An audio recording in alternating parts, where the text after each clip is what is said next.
Hey guys, Sean here from Momentum, exercise physiologist and also personal trainer. I got asked a good question from one of my clients and I thought this would be really helpful for you as well. The question is, what do I do when I need to hit my macros but I'm not hungry? Now the reason why this is so essential is because maybe you need to hit your macros to be able to gain some muscle or put on some weight. This is the opposite of obviously of someone who wants to lose weight. So when we talk about this, there's a general rule that I like to talk about. And that rule is to make sure that you are not distracted when eating. This is the rule that we implement to a lot of people who are trying to lose weight. So for someone who's trying to gain weight, we inverse this rule. You need to start eating more distracted. And it's really odd because now you think about, how do I do this? So when I was 18 and I was 47 kilos, trying to put on weight, I found it really hard to eat food because I just didn't have the appetite. Don't get me wrong, it can sound a little bit odd, but what I did was I watched movies or anything on YouTube like this and ate food and not process my chewing.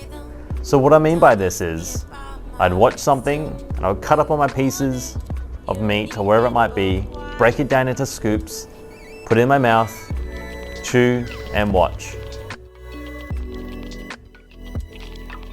Now that's going to be really hard for some people, don't get me wrong. So the other rule that we have is, if you want to be able to lose more weight and actually feel more full, is to chew more. That's actually how your brain processes that you've eaten food. So now if you're someone who is trying to gain weight, you need to chew less. And how do we do this? We do this by actually giving you more liquid-based foods. This is actually one of my pet peeves when it comes to fat loss. Everyone says go for the liquid diet, but your body doesn't actually know that it's eaten. So that's why you don't get full off them. This works now with someone who is trying to gain weight. Make something that's a little bit more calorie dense and then drink it. Now here's an idea that you can use. It's kind of like a protein mass gainer. You can make it at home for yourself. 1 scoop of protein or 2 scoops if you want 48 grams of protein. You can add some oats, rolled oats, 1 serving, maybe 30 grams. You can add some peanut butter. And if you really want to as well, you can either use full cream milk, skim milk, or any other alternatives. If you want to add some extra flavor and texture, add a natural peanut butter. Now obviously this is something that's going to be very calorie dense. So it might take you some time to drink it. That's just an idea that you can use if you're struggling to get your macros and your calories in. Now the third one is physically actually being awake longer. There were times when I would struggle to get my calories in. I needed to hit something between 3,500 and 4,000 calories when I was younger. And I knew if I woke up around 12 o'clock, that means I would only have roughly around 10 hours to get that many calories in.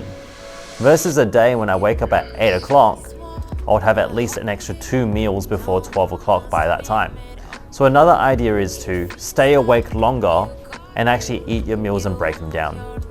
Hopefully this was helpful to you. Let me know which one works best for you, or if you've had any other problems when it comes to nutrition and trying to gain muscle.